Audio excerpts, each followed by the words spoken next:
Something I've noticed as life progresses is that you tend to take a closer look at your relationships. I just thinking about the past few years as my husband and I's 5-year anniversary just passed, and just thinking about the different changes that are coming to be in my life based on years of waiting. So I am 15 weeks pregnant. In fact, this is the last day of the 15th week.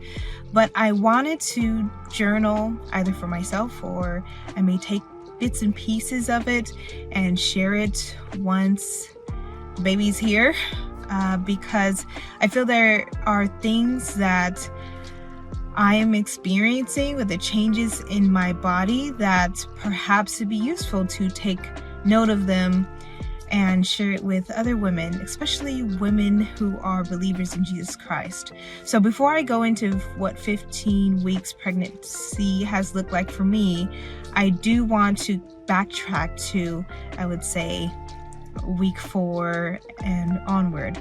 So one thing I asked God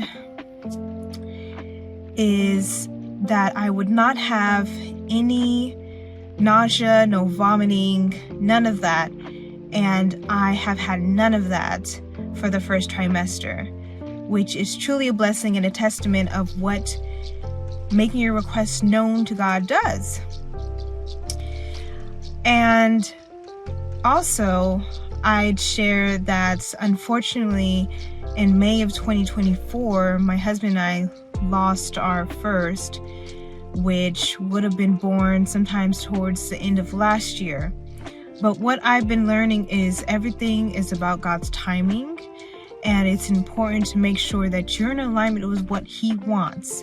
There's a reason that we did not have that baby back in 2024, but there's absolutely a reason that we are having our baby in 2025. So when you are thinking about having children, you're going to want to consider a lot of things. Number one, your relationships. Your relationships are going to be so important, and you want to make sure that you are connecting and continue to cultivate those relationships with the people that are actually going to be in the baby's life, in addition to the ones that are going to speak life into you and are going to be those people that truly support you and authentically love you. And then you're also going to want to disconnect from those who it seems like the relationship is not reciprocated, or sometimes you just have to adjust the category that you've put them in. And I say that in reference to, you have associates. So these are people you meet maybe once a week, or it's based on environment. And then you have those who are friends. And those are people who are going to be there, and everyone's busy. We're all adults now, but they may be available to check in on you every other month or so. And then you have friends that have turned into family, and those kinds are gems, because those individuals are, there's just something unique about them and you, where God has placed the both of you in each other's lives, and it makes it so that there is a balance to things. And so you want to make sure that you are not miscategorizing people. And I would also add oversharing. My husband and I have decided to keep things private, hence why you are possibly seeing this video a year later or 6 months later, because we are designed to live a private life. My husband has his personality. Mine is a bit different. And what I wanted for our pregnancy, or my pregnancy, is to make sure that things are being private. I have been called to private life. Some people don't understand it. Some people misinterpret it, and that's fine. And some people may misinterpret why you didn't share this with them, or why you didn't invite them, and that's okay. You have to make sure you are protecting what God has given you as a gift. Also, a lot of the progression of society says, oh, and you're dating now, so when are you getting engaged? And when are you getting married? And when are you gonna have kids? And where's your house at? I understand there are generations that have come before me, and their way of doing life is different, and their dating, when we dated, or with my generation, when we dated in the 20s, our 20s and so forth, the dating atmosphere and the dynamic of dating was different than in the 70s or the 80s. And so with this progression, sometimes those that are more seasoned, they have this progression kind of, what am I looking for? They have a progression kind of expectation from our generation, and I am a millennial. And so they'll say, oh, what's that, but what I want to say to you is, when the timing is right, it will happen for you. This goes for marriage. This goes for having your children. This goes for getting your house. What God has showed me in 2024, especially at the end, is that He's a God of surprises and He's a God of promise. But when He reveals a prophetic word to you, it's not always that it's going to be in a time that you think it's going to be. You can get a dream from God, you can get a vision, someone else can get a vision from God about you, but it doesn't have a date on it. And so I thought 2024 was the date for our first child to arrive, and in fact, it's actually 2025. So you just want to be sure that you are communicating with God, and also being patient and trusting Him. One thing I've been learning for my pregnancy is trust God, to just really, really trust God. Because one thing I want to say about the initial stages of my pregnancy, because what I've been finding is a lot of people online, they're saying, and these are the common symptoms of pregnancy, but the reality is I'm not experiencing those common symptoms. And when you get pregnant, it's probably going to be the same thing, because your body is different, your physiological condition is different, your biology is different, your diet and how active you are is different. So you may not experience the symptoms that I'm going to express. And so you want to make sure that you're getting the right information and also trusting God. So I'm going to go into some of the symptoms that I've had, and then also elaborate more on other things. So as I said, I did not have nausea or vomiting in the first trimester. In fact, I've asked God to not have this at all, and I trust that He's not going to let it happen at all. Also, I did have quite a bit of bloating, which for me, it was shocking, because I was like, it's too early to be showing, but in fact, it was bloating, and then just a bit of my body kind of getting used to, you are pregnant again. Also, I experienced a lot of gas with the bloating. So imagine your stomach is just, I'm talking to women, your stomach is kind of just like this pressure in your stomach. So there's that. I did get a bit of headaches, but usually it was indicating that you need to eat something. So eat something, Kia. And then also, as far as cravings, I've had a lot of great cravings. In fact, I credit my cravings to a part of my husband's diet.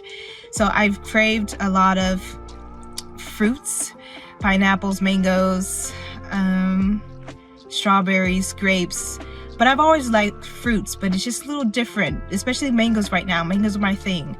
Also noodles, so pho and Italian noodles, and at some point it was pizza, and then I had some bad pizza and I was like, yep, I'm over pizza. So I'm also experiencing still, and in the initial stages I was experiencing this like fluctuation of foods I want and foods I don't want. Also have experienced smell heightened. My smell is heightened, so certain smells, it's not good. Not to the point where I'm going to nausea, but it's more like, that smells really bad, let's get that smell out of here kind of thing. I pick up on people's smells with their bodies. It's just, it's a whole nother level, my sense of smell. So there's also that. And what else? Initial stages had a lot of itchy, dry skin. So I had to find moisturizers that work for me. And then also increase my water intake, although sometimes it felt like it was associated with water intake and sometimes it didn't seem like it was associated with water intake. So you'll want to find moisturizers that work with you, work with your body, because that is something serious. The first trimester, I was like going to sleep and I'm like, I need to put some moisturizer on because my skin is really dry. So you want to stay hydrated in that way. What are other things? I think that's pretty much the summary of the things that I experienced. So now I want to talk about the importance of trusting God, because pregnancy is an unknown area, especially for women that are new moms. I am going to become a new mom, and being pregnant is a first time thing. So yes, I can see videos online of people saying, women saying, oh, and this is what my experience was. These are my symptoms and so forth. But the reality is it's not always going to line up. It's not always going to be the same. And when you're growing a human, God has placed a soul in your body.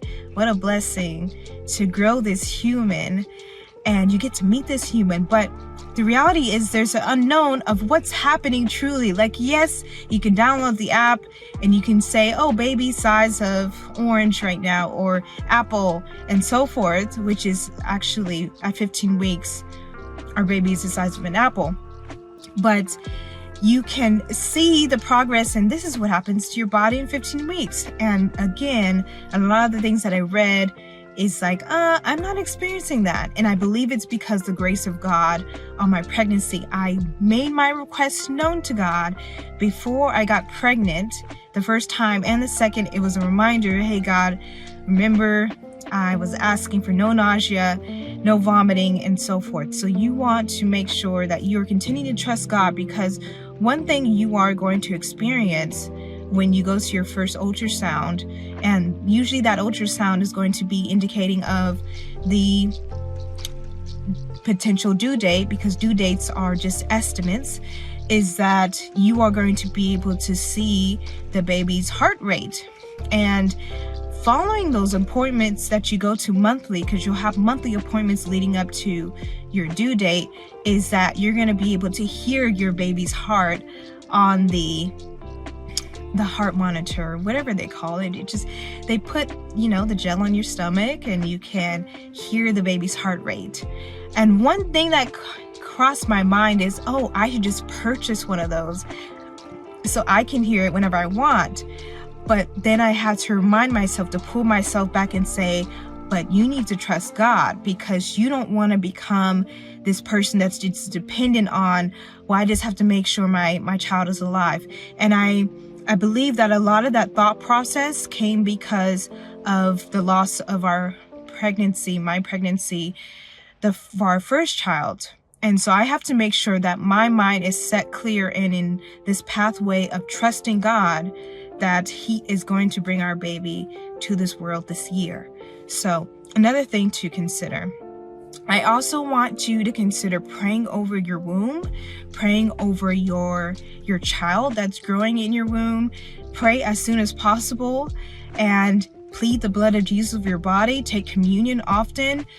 Anoint your house, anoint your room, anoint your bed, because this is a supernatural thing that is happening in your body. You are given an assignment to steward a soul, and this soul is going to come up and become a human that is going to, what you should desire is that this human is going to serve God, who's going to walk in their purpose, who's going to be all that God has called them to be. So you want to pray even over yourself.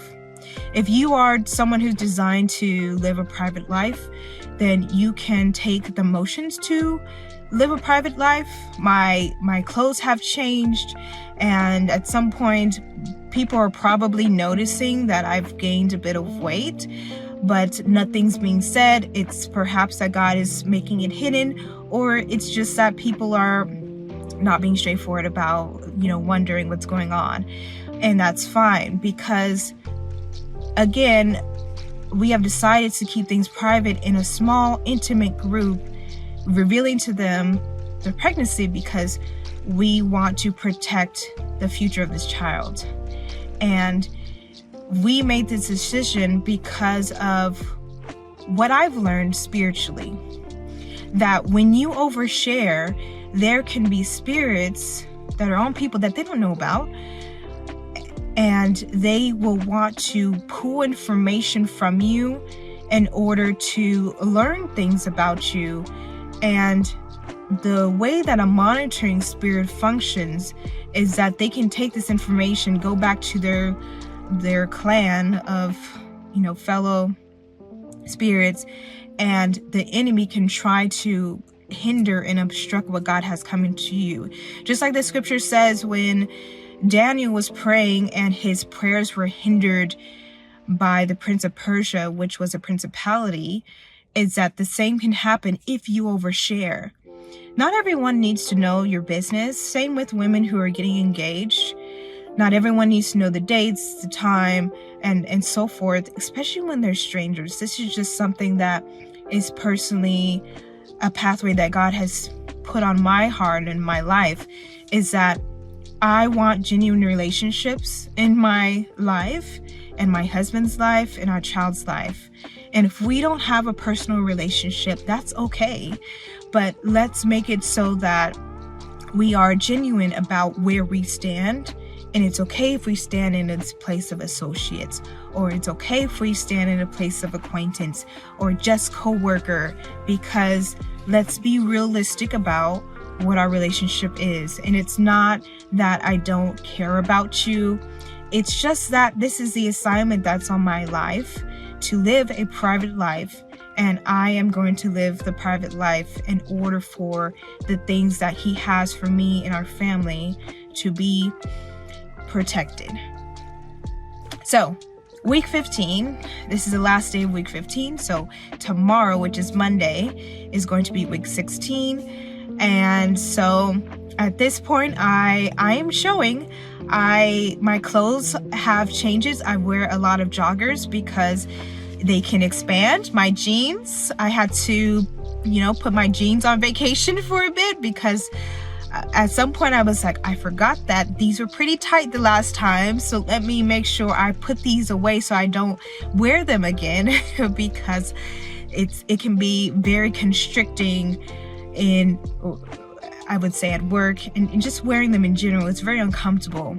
I don't believe the pressure of wearing tight jeans or whatever the case is going to hinder the baby. It's just that it really makes me uncomfortable. So I'm wearing a lot of joggers. I'm wearing a lot of loose kind of, I transitioned to my original size was a extra small, and now it's a variety of small, and for some things medium, because I need some extra space.